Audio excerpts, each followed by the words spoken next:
is that time of year. That time of year for another football season. The weather's not as warm.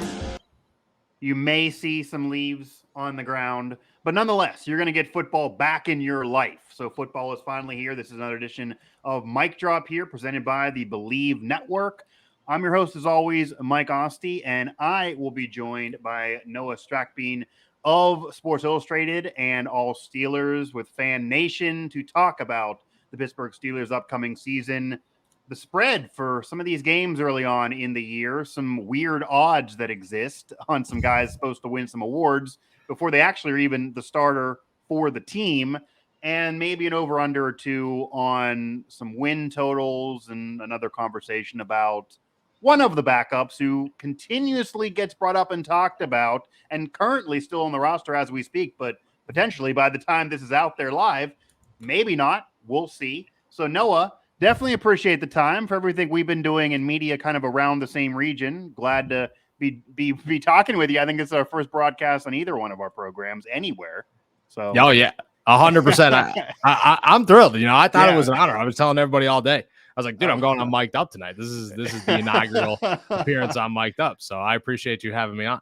Absolutely. Yeah, I'll brush my shoulders off there. But again, yeah, Mic Drop, Noah joining me here. So have you? Yeah, and I'm glad that you're bragging at people. So either way, we're going to talk some Steelers and talk some odds here. So first off, you look at the over-under on these win totals, and I've talked about this in other shows, talked about this with Tank Williams of Yahoo when we had him on here on Mic Drop, that the Steelers, a lot of people are going 9, 8 wins, things like that, but you're seeing a lot of odds going to the neighborhood of even as low as 6. So you see a 6.5 at minus 200, 8.5 at plus 160, even minus 200 to be below 8.5.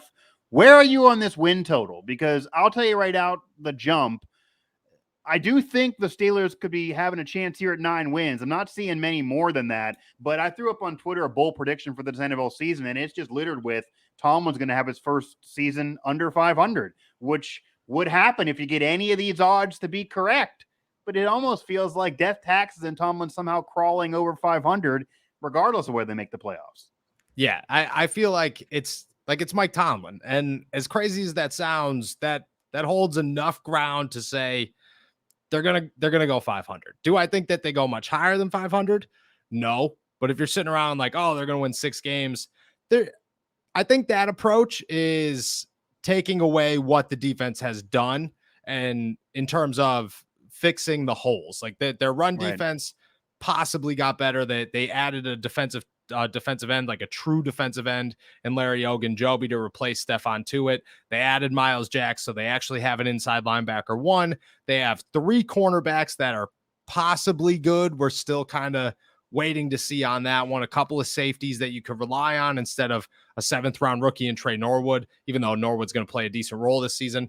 Yeah, the defense is enough to carry them to 500. Now, you know, are they going to win 12 games? I don't know about that one. So if I told you an over under 9, where would you be? Because now with 17 games, you're looking at 9 and 8. So the whole BS of Jeff Fisher saying that, you know, no more 9 and 7 BS, that doesn't exist now. 9 and 8 would be a possibility. Obviously 8 and 9 could be a possibility. Below that could be a possibility. It doesn't seem like anybody's really giving them double digits in terms of wins. Who knows with this division, and we'll get to in a moment on some odds about the Steelers' placement in this division that are very interesting. But over under 9. I would say over. I would feel better about the over. So I would feel best about 9. Like if 9, and that would get Tomlin above 500, and that would get Tomlin above 500. I would feel best about that. Like I don't think they're going to go 8 and 9. So, but I don't think they go much higher than 10. Like my record is 10 and 7. I think that puts them. You win the games you're supposed to win, and then you do what the Steelers do most years, and that's win a game or two that they shouldn't win, or that they shouldn't win, like they did in Buffalo last year, and that gives them to 10. Now, you know, I could see Cincinnati winning 12 games and Baltimore winning 11, and then, you know, you're still in the same situation. But if I had to go over under 9, I'm going to go over. Okay. Yeah, I almost want to push it, to be completely honest with you, but I won't do that here. Yeah, probably safer to go at least a push or an over, but who Oh knows? yeah. And it would be an interesting situation to have the first year without Ben Roethlisberger, to have that be Tomlin's first losing season. And I just got to tell you, not that he's going to root against this team by any means. He has some friends still there. I do think Ben secretly at his house will get a little crack open a cold one and give a little wink, even if it's just to his loved ones, if that Oh would yeah. occur. Yeah, he'd be sitting around very, very. He'd be like, yeah, well, we didn't lose when I Right. was there, and Right. Because even that the would be year the he first thing got on hurt DVD. and you had Mason and Duck, he was still on the roster. They managed to crawl one game away from the playoffs. And Yep. we'll see this year. Noah Strackbein here from All Steelers SI and Fan Nation, joining me here on Mic Drop on the Bleav Network. So, Noah, that kind of segues into, and you brought it up a little bit, of talking the Bengals, talking the Ravens, obviously the Browns too. They have a roster. They don't have a QB until week 13, but they have a roster. Can they hold water? How does this division shake out for you in terms of where the Steelers place? Because there's 800, 650, 225, and I'm talking about plus. So plus 800, plus 650, plus 225 for first, second, and third, and then minus 118 for last place in the division, which it feels like when in doubt, the Steelers never finished there, but Yeah. who knows based on what's going on. Maybe Watson was back earlier in the year. That could be argued, but a plus 800 spot for the Steelers to win the AFC North. But we're talking about the defending AFC champs, even though usually teams come back to the mean after losing a Super Bowl. The Ravens still got drama with Lamar, and all they're doing is shipping out talent and getting players hurt the last couple of years. Where do you see the Steelers finishing? And do you like the plus 800 to actually win the division? That might be kind of salivating money odds, even though they're not the favorite right now. Yeah, salivating is the perfect word. Like if I'm staring at that number plus 800, I'm at least thinking about it, because that's what the whole AFC North is this season. It's Yeah. we know, but we don't really know. Cincinnati should walk away as the winners, but just like you said, you lose a Super Bowl, especially a team that just instantly had success. It's hard to carry that success, but Yeah. it is a lot of young talent. It's not like they put a bunch of pieces together and then they were suddenly good. Like they built this team, but the offensive line still has a bunch of questions. You have guys like Joe Mixon who tend to have injury issues from time to time. You have Baltimore, just like you said, who's shipping out talent left and right. Right. So you don't really know. And that team's going to rely 100% on Lamar Jackson. But at the same time, how long could Lamar Jackson keep doing this before the inevitable happens, like it did at the end of the season last year, and he's dealing with injuries, especially the way that Baltimore runs their offense? So, I mean, plus 800, I'm feeling okay enough on that to at least consider it. I would say Cincinnati probably walks away the winner of the AFC North.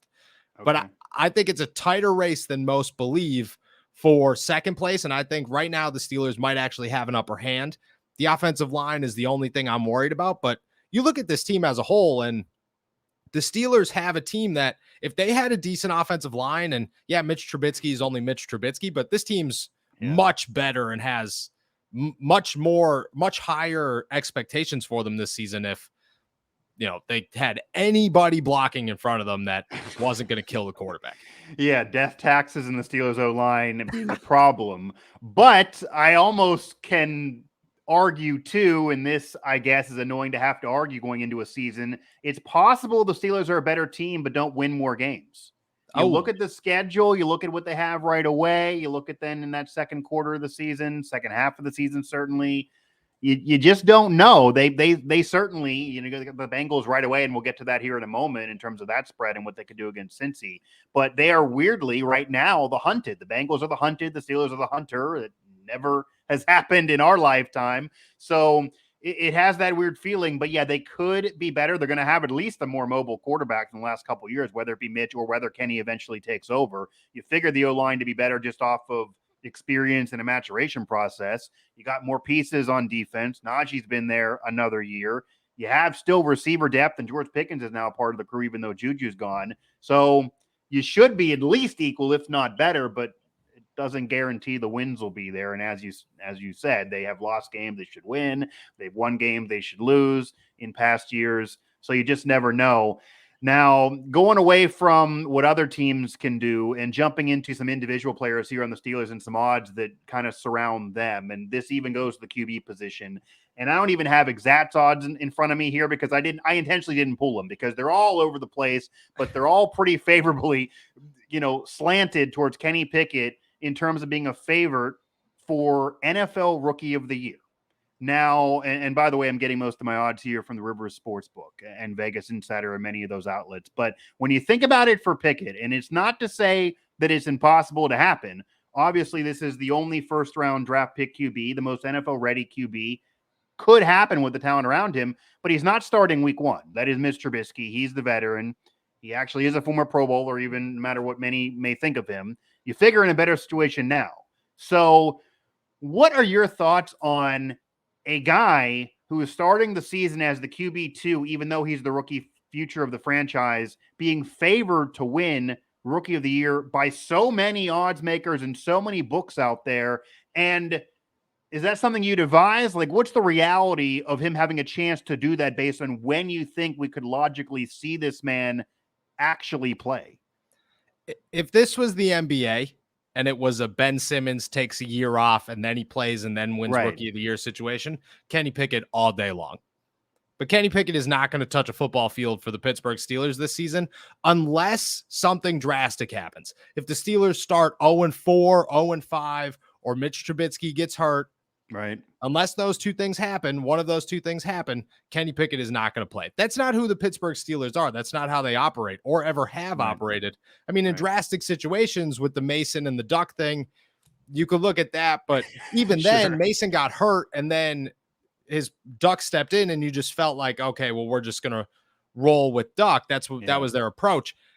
If Mitch Trubisky walks in here as the starter, the Steelers knew all summer long he was going to be the starter. Deontay Johnson said it yesterday. He was like, yeah, we knew for weeks. We just didn't want to say anything. And the game plan since the day he signed. Kenny Pickett knew too. Yeah, exactly. Kenny Pickett knew. Mason Rudolph knew. I don't know if Mason knew he was going to be the third, but everybody knew that Mitch was going to be the starter. So their plan this season is to roll with Mitch until they have no other option. But I don't think they're going to hit that point where they're looking at rock bottom and they're just like, man, we have to make a drastic change. So, I mean, like I said, if this was the NBA and it was next season, Kenny Pickett's going to start all 17 games and it's going to be the beginning of the future. But this season is Mitch Trubisky, and the Steelers are not going to pull him unless something incredibly awful happens. And chances are that's not going to happen. Yeah, and you figure that no matter how the season unfolds, 0-5, craziness like that is incredibly unlikely to occur. They'll hold water enough to probably ride out with what they're doing now. And of course, the Steelers do prefer veterans and throwing a rookie right in there. People can bring up the whole Big Ben story after Tommy Maddox got hurt. But again, Tommy Maddox got hurt. So if Mitch gets hurt, you could see it. But if Tommy Maddox didn't get hurt, they probably rode out that season with Tommy Gunn, and then who knows the Ben story. So, that's really the situation. I don't care what the odds are. You're wasting your money throwing on Kenny Pickett to win NFL Rookie of the Year right now, let alone even team MVP, because I've seen him in there for Steelers team MVP. That seems wild, too, if you're only playing half the year at best is what you're kind of hoping for to get at some point, let alone the full season. Though, I do want to ask you your analysis of how you think Mitch Trubisky actually is going to play. So forget the odds, just what your thoughts are on Mitch Trubisky as a QB and how he'll do. He ends up being the QB1. You and I and pretty much everybody within, miles of the Steelers facility, let alone galaxies of the Steelers facility, not surprised this is the case. However, he's a guy that's only a few years older than Pickett, a former first rounder as well. At one point, the Bears thought he was the face of the franchise, like Pickett now is for Pittsburgh. Was in a real bad situation there. Certainly a worse roster than what he has now. Did lead a team to the playoffs. Did go to a Pro Bowl. Not to say he's anything to brag about the last few years, but he's certainly managed to salvage his career and be QB1 again. What do you expect from Mitch with this offense, barring an injury, while he is the Steelers QB? So I expect decent things from Mitch. I never thought Mitch Trubisky was a bad quarterback. Like you said, I thought he was in a bad situation. Did I think he was the number 2 overall pick and played up to that expectation? No, but I do think that he's a starter quality quarterback. And that's the biggest thing, I think. So the Steelers built a team around him right now. He's got at bare minimum 3 wide receivers, but depending on what Gunnar Olszewski can do and how quickly Calvin Austin can return, he's got 4 or 5. He's got 2 tight ends minimum, plus Najee Harris. He's got all the weapons around him to succeed, a defense that's not going to put too much pressure on him. So the workload or the pressure or whatever you want to put, whatever word you want to use for what Mitch has to face this season is incredibly low. All he has to do is not lose football games, and he'll look good not losing football games. I think he's built for that. I think he's athletic enough to get out of plays that he needs to get out of. He could avoid pressure because of the poor offensive line. The offense will rely heavily on Najee Harris. And then he's got the arm to make deep passes to George Pickens, run those short routes or throw those short routes to Deontay Johnson. I don't think he really has to do a lot to impress anybody, but he's going to try. Like, at the same time, if we are looking at this like this is a Kenny Pickett season, or if next year is a Kenny Pickett season, Mitch has got to be looking at this like this is my tryout to either stay in Pittsburgh and brush Kenny Pickett off or build a resume good enough that other teams are calling at the end of the year like, what could we give you for Mitch Trubisky? Because his career isn't going to end at 28 years old in Pittsburgh. He wants it to, he wants this to be a second chance. So I think that everything's pointed in the right direction for him. From what I've seen at training camp, my best analysis is you're going to get 80% of good Mitch Trubisky, and then you're going to get 20% of bad Mitch Trubisky. But that 20% is rough. So as long as he could narrow that gap maybe and make it more 90-10, I think he'll be totally fine. Yeah, and he's more of a veteran player now. He's a smarter player. He even was okay in the brief stint there with Buffalo. So maybe he shook some cobwebs off. He has a better roster. He has certainly playmakers around him, younger players around him, maybe than what he had with Chicago. The franchise is going to help him out. Maybe that wasn't the case in Chicago. They kind of are invested in him as well, even though maybe he's not the future of the franchise. Certainly for this year, the Steelers are invested in him, maybe more than the Bears were for 3 years there in Chicago. All that's a plus, but I'm going to ask it this way because there are some conspiracy theorists out there that do believe, and certainly there are some Steeler fans that likely are also Pitt fans that are going to be yelling the first incompletion, first interception. You got to throw Kenny Pickett out there. There are still some upset that Kenny Pickett's not QB1, even though we knew that was just pretty much never going to happen, even though he played well in the preseason. Would you say it's more important for Mitch Trubisky in order to keep his job for the Steelers to win or for him to play individually? I think it's for the Steelers to win. If the Steelers continue to win, you know what I mean? Because this could be the asinine drama that we're both going to be involved in this year. It's if they win games and he's not playing well, but they're winning, and we saw that a couple years ago when they had that 11-game win streak, they weren't really playing well, but they were winning. How do you change QBs when you're winning, even if he's playing poorly and you know what Pickett can give you? But if they have him playing well and aren't winning, if they're not winning, people are going to blame him, even if they shouldn't. It's just going to be a catch-22 of a mess, really. It's going to be bad either way. I mean, he throws one interception. Imagine if he goes to Cincy on Sunday and his first 4 passes are incompletions, and then he throws an interception. It's going to be complete chaos. And Twitter will crash. Correct. Twitter will crash, and he's just lucky that it's not a home game. But Mike Tomlin doesn't care. And at the end of the day, I think Mitch Trubisky is going to face incredible controversy, incredible noise this season. It's going to be louder than he's ever experienced of people just being like, we want Kenny Pickett in there. I mean, you could always kind of sense it. Even in the media scrums, you could kind of tell he's like, I'm kind of tired of talking about Kenny Pickett like I'm the starting quarterback. And you're just like, yeah, I get that, but the fans don't care. They care about Kenny Pickett. Right. Yeah. It's going to be loud, but Mike Tomlin's not going to pull him if they're winning. So as long as he could ignore the noise, I think he'll be fine. But I mean, you got to be stronger than me because I would not be able to ignore that noise because it's especially at home. What do you think the leash is, though? Regardless of playing well and the team winning, what is the leash? If they lose, obviously one game, I don't think Tomlin's going to be that knee-jerk on one game against the defending conference champs. But 0-2, in terms of losing, does it need to be 3-4 games? He doesn't obviously want to punt the season. So if 2 games enough for him to say, maybe I'm going to make a drastic change here? Do we need to get through that first quarter of the season? But then you're risking, if you're 1-3, are you out of the race in your mind, even though because you have so many games left? I think what kind of leash is he dealing with? I want to say it's the first 3 games, because the 4th game, once you get past Cleveland, if you lose to Cleveland, so Cincinnati is a reasonable loss, Right. and unless they get blown away, if say they lose by 14 plus points to Cincinnati, not a good way to start the season. Then you come home, you play New England, a pretty poor New England team from what we've seen in the preseason. You lose to them, and it's notable. Now you're like, oh, okay. I think the leash is getting a little shorter.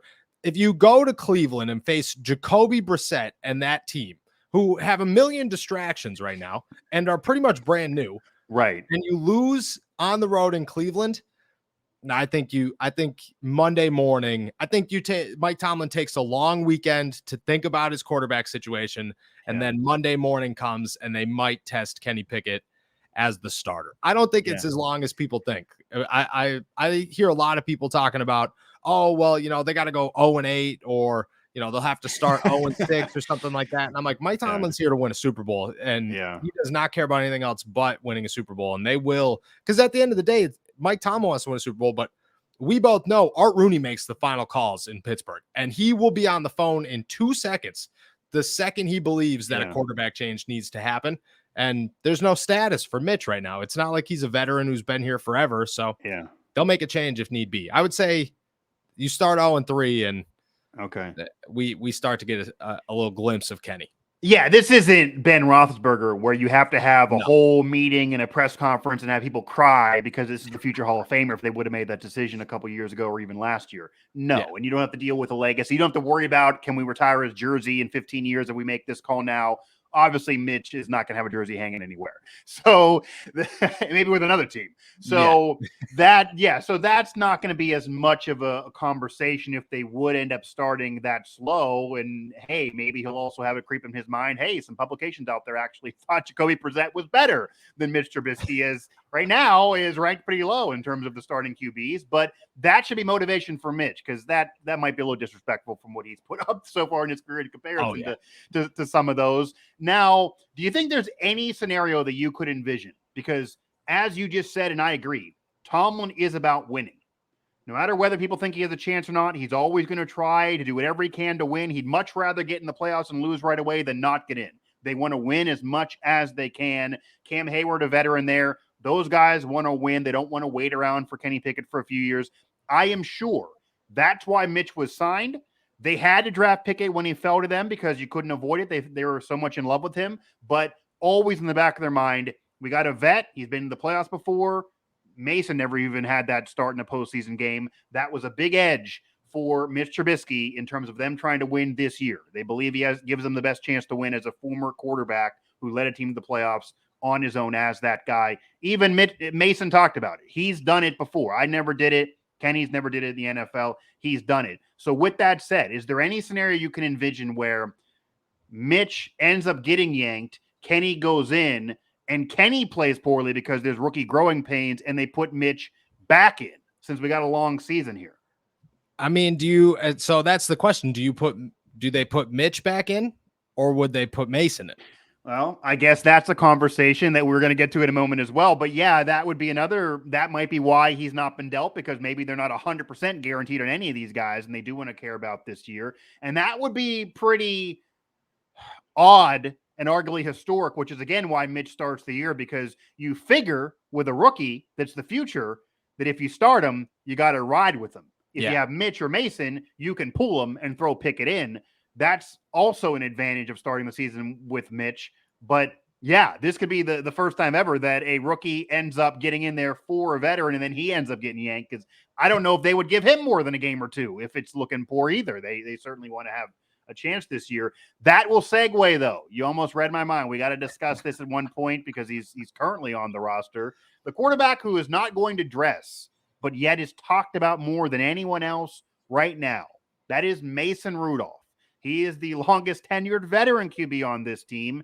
He had the whole Duck and Mason time where he was thrown in there when Ben got hurt, and he didn't play great by any means, but they did win 5 games. He's had spotty starts. He played okay at times. He's kind of, for me, solidified himself as a backup in the league, but probably not much more. Certainly they don't want to give him the keys to any Steelers Cadillac right now, but he's still there. He's QB3. There was a clerical error where maybe some thought he was going to be QB2 for 25 minutes, and then they announced that nope, that's not the case. He was always QB2.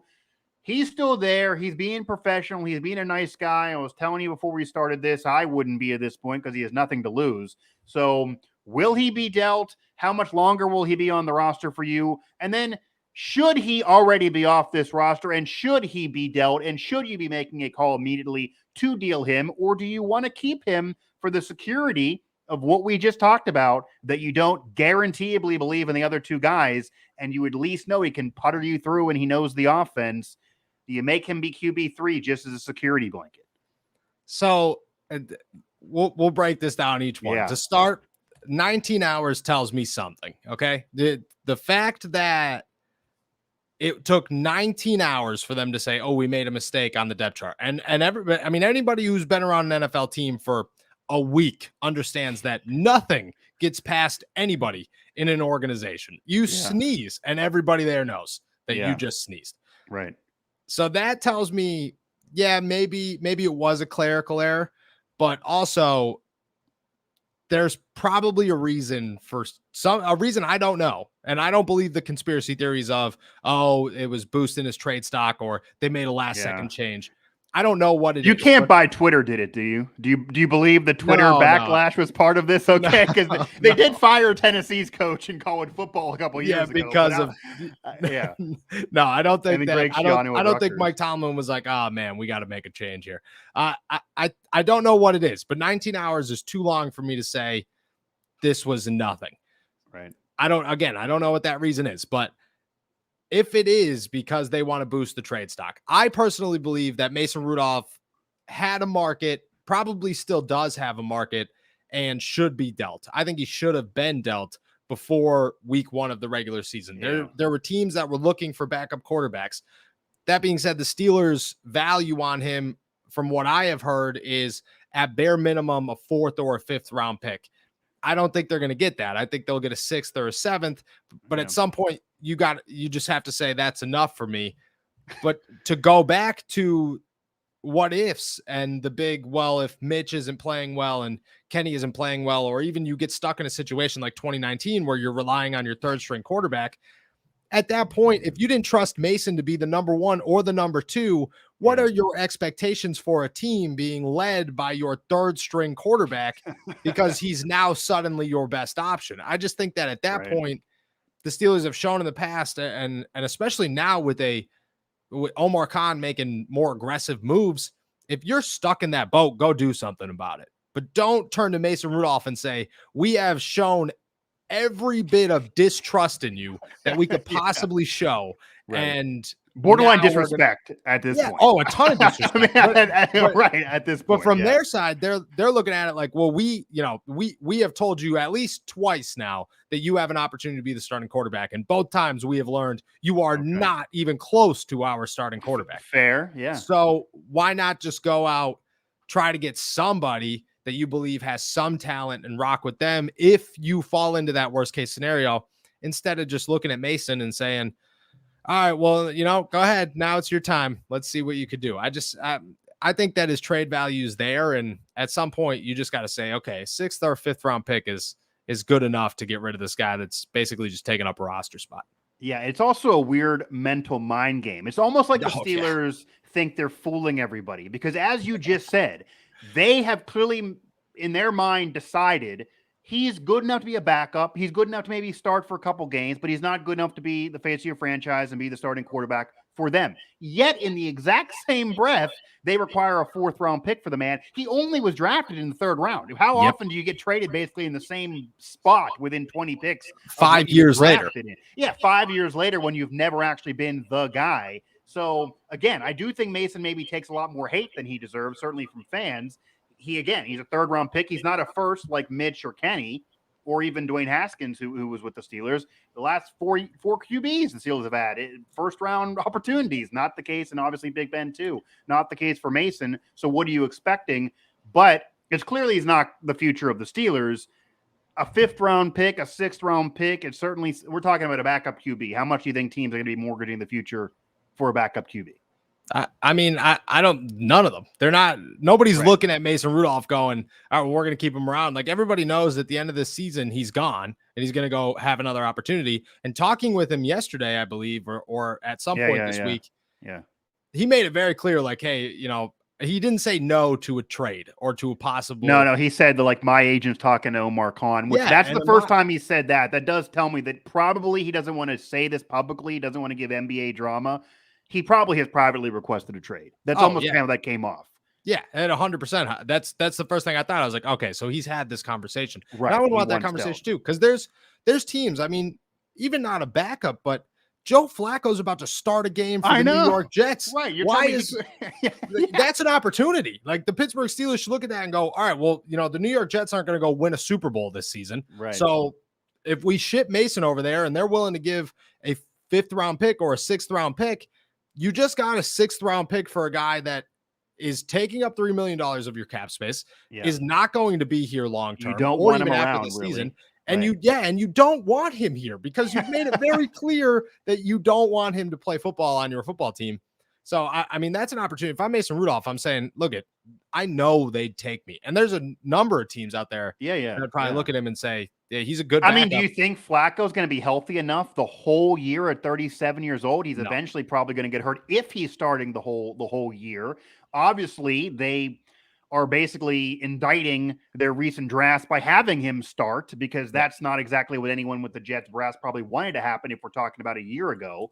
But yeah, at this point, there certainly are other teams that could be in that conversation. And honestly, if I was a friend of Mason Rudolph or someone in his life, I probably would be saying, in order for me to actually still have respect for you as somebody who's an athlete, you need to request a trade. You need I don't know what you're doing. Like, you can't obviously be happy at QB3. I get the professionalism, but yeah, it almost would be to the point that I would be throwing darts in terms of verbal insults at people. If not, we're getting into a physical scrum to get myself out of here. But yeah, I would do the whole George Costanza. I would show up with a Ben Roethlisberger jersey and maybe have some Hunt's ketchup, and it would be Hunt's, and rub it on myself and be like, trade me out of here. I don't care it doesn't matter what team. It doesn't matter the situation. It's not like a situation where the Texans were trying to ship Deshaun Watson, who was their franchise guy starter with tons of drama, and they got to find the right exact spot where he could start and get tons of money, and that would work for the opponent. That doesn't need to happen here. I mean, it doesn't matter where you're working. Somebody could throw him in there as QB2, and even if he's QB3 somewhere else, I still think it's a better situation than this, because he's never going to touch the field unless you got injuries or they're both playing poorly. But again, there is the whole debate that maybe you need that security. So Noah, to wrap things up, I do want to talk about this first game, and I do want to talk about this spread of this first game. I Bleav last time I saw it was around 6, and that came down from where it was a little bit ago. We are talking about the conference champs. We are talking about a game in Cincinnati, but obviously this is a highly contested rivalry that over the years the Steelers have owned, and these games are usually close no matter who wins them. Thoughts on the spread, thoughts on the Steelers in this matchup, and even kind of looking at the front half of the Steelers' schedule, how many of those games do you think the Steelers are going to even be favored in? So I don't know how many. I don't think they'd be favored in many. Obviously, New England, rough preseason, so week 1 will be determining that. But Cleveland, I Bleav they'd be favored in. The Jets, they'll probably be favored in. It'd be, unless Mason Rudolph's over there. When it comes to now 6.5. I'm going to correct myself. 6.5. Yeah. I feel good about a 6.5 spread because for the Steelers to cover that, you're saying? For the Steelers to cover a 6.5 spread, because it is an AFC North rivalry, and the Steelers have improved. If it was last year's Steelers team, I'd be looking at this going, nah, I don't know. But I think the Steelers defense has improved enough that they could be able to. I mean, you look at last year and it was T. Higgins against James Pierre, and that was not ideal. Now it's Akello Witherspoon against Jamar Chase and Levi Wallace against T. Higgins, and then Cam Sutton and Arthur Millette against Tyler Boyd. And that's a much more favorable matchup for everybody involved.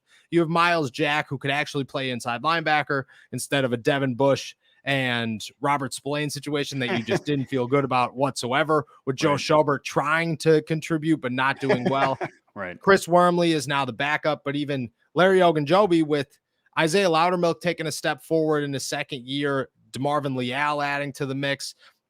That defense just feels much more well-rounded than it was last year, especially last year at week 1. So yeah, I would say the defense keeps it close enough.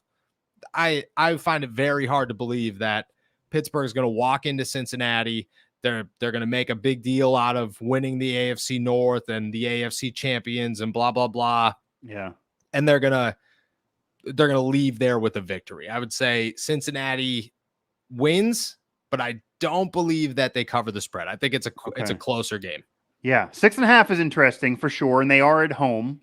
So that's kind of an odds basically saying enough people think the Bengals are going to win, but we'll see what happens. And it's also a statement game for the Bengals because they go in there and lay an egg to the franchise that's kind of owned them despite last year, even though obviously it's a different cast of characters and different players on both sides.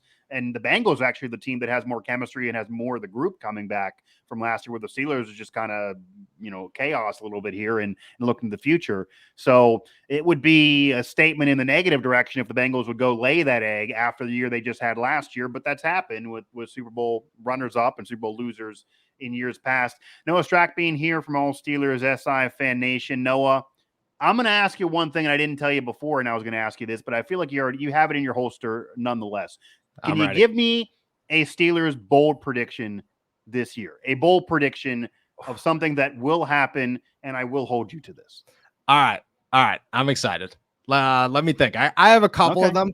Okay. I'm going to go. You can give me more than one if you'd like. All right. I'll give you 2. We'll go one on offense and one on defense. Okay. So my bold prediction on defense is that TJ Watt breaks the sack record. Okay. Tied. And I know that is statistically super impossible to do. And everybody's going to tell me. So he's playing every game then, right? He's playing every game. Last year he missed a couple and then he tied it, right? Yeah. So this is my thought here is the Steelers, even Melvin Ingram was Melvin Ingram. It's hard to top Melvin Ingram, but Malik Reed is the best backup inside linebacker the Pittsburgh Steelers have had and will have for a whole season, who doesn't want to get out of here in right. 5 years.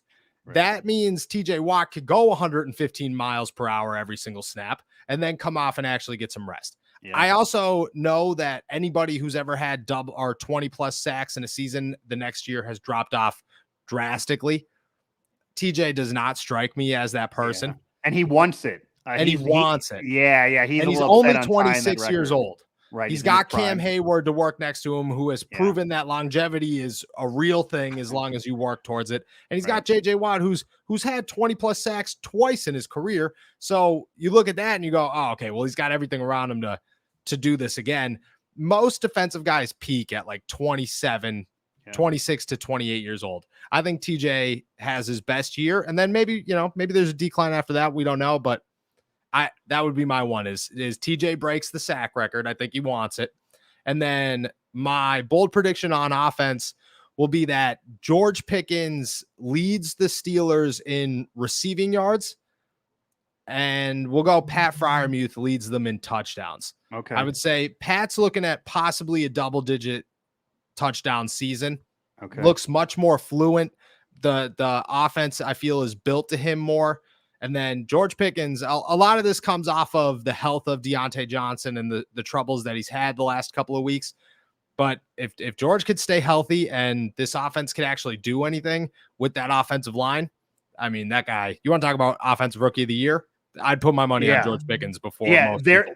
There should be some more odds in favor of George Pickens winning that. Actually, I've snagged him in a few fantasy drafts way at the tail end because on ESPN big boards, Yahoo big boards, he's like 170 something. Seems way wild based on, I know you saw him in person there at camp, and it may be some Kool-Aid you're having to slurp, but receiver is a position that you can have an impact like that right away, especially with either a veteran trying to save his career or a rookie trying to establish himself. Whoever ends up being the QB, they're going to try to find the guy that has the talent that can jump up for a ball, and that could easily be George Pickens. So I definitely love that pick. I think he could certainly emerge as the Steelers' number one receiver at the end of this season, which would be kind of, in a way, hilarious based on the last couple of years and the whole offseason with Deontay Johnson, but obviously a negative for him. Freiermuth, I think, is perfect too. He just fits that guy that can emerge as one of the better overall tight ends in football. I don't know how many TD catches he would have. Do you have an over-under of 8? Because you say he's in Oh, the lead. over. I'm going to go Over eight. 8. Okay. I mean, Over that 8. would, yeah, that'd be a big step up for him. And it certainly can happen. That's what Ben thought a couple years ago, that he could be that guy as well and could be that next Heath Miller, but maybe even better, honestly. Maybe even be better than Heath ever was. And there's a lot more guys on defense around TJ. If he's going to do what you're saying in terms of the sack record, look at the early season, forget the Bengals game. You got basically a veteran quarterback that's never really been the guy in Cleveland. You have an aging quarterback with the Jets. You have a young QB that he's still trying to maybe prove some doubters wrong, even though the Patriots won last year. That's maybe feast city for TJ. So if he's going to do it that first quarter of the season, he got to stack some sacks, because that's an easier portion than later on when trying to deal with the offensive line the Bucks got around Brady and some of those games. So his opportunities beginning of the year to stack some sacks. Yeah, 100%. I think that you look at TJ, you look at the defensive line, there's too many guys. You know, you got to think about Cam Hayward, you got to think about Larry Ogunjobi, you got to think about Alex Highsmith, you got to think about Leal, Isaiah Loudermilk. Yeah. You know, you could double TJ all day long. And if he doesn't break the sack record, the Steelers might break the single season team sack record, because you got to put 3 guys on TJ if you're going to stop him. That seems to be it. Yeah. Either way, you need to probably get your article ready of the Steelers setting the record for a 5-year period, because that would be the next streak there, and doing better than what the Buccaneers did the late 90s and early 2000s. I think that's probably a lock to happen. Certainly if they get near anything single season wise. Noah, I definitely appreciate the time. We'll definitely be doing this again, and enjoy Acrisure Stadium and the concessions that are there and the press box that is there, and this season that I'm sure is once again assured to be an asinine wild ride. Yes. Thank you. I can't thank you enough for having me on. Like I said, I'll be bragging all week. First appearance, I'm mic'd up. It was a good one. Awesome. All right. Noah Strackbein again from All Steelers with SI Fan Nation, joining me here on Mic Drop on the Bleav Network. By the way, the Mic'd Up comment is another show I do elsewhere. It's similar names or similar things there. I wasn't going to correct them. But yeah, it's going to be an interesting trek here with the Pittsburgh Steelers trying to get through the wilderness of this season with Mitch Trubisky or Kenny Pickett. Who knows when you're going to see Pickett? Those odds and that money of throwing down for Pickett for Offensive Rookie of the Year, it just makes no sense. It's just ridiculous. The guy thought he was starting week 1. We all knew this was going to happen, and he wasn't going to start week 1. So that just makes no sense to me. But George Pickens, hardly not even really a bold prediction, because I think everybody and their brothers loving what they saw from him in camp, and you're going to see that matriculate into the regular season. And you'd imagine these quarterbacks are just going to fall in love with that man, maybe more so than Deontay. Great with separation, but George Pickens is just a beast, to say the least. Najee's going to be toting the rock again. So many more studs on this team overall, offense and defense wise. And defense, as Noah put it, they have more guys there. DeMarvin Leal, a great draft pick later in the draft, after the receivers, after the QB of Pickett. He was a great selection there. You kind of fill things out, even though you are losing now Stephon Tuitt, and know he's gone. He was already gone last year, but now you know he's gone this year. They were to kind of build around. There's still issues with this team. By no means is this a championship team. There's certainly still issues. I cannot imagine more than 9 or 10 wins. Tomlin always gets over 500, so I'd imagine that's probably going to happen, but who knows if it's the first time it doesn't, and that's the first year with Ben retired. Either way, stick here with the Bleav Network. Find all our coverage. I know Bleav in the Steelers also is a show that we have here at the network, so that really focuses in on the Steelers by themselves. Again, I'm Mike Asti at Mike Asti 11. You can find me on Twitter. Subscribe here. Download this episode here. Hit us up here at Bleav Network on Twitter.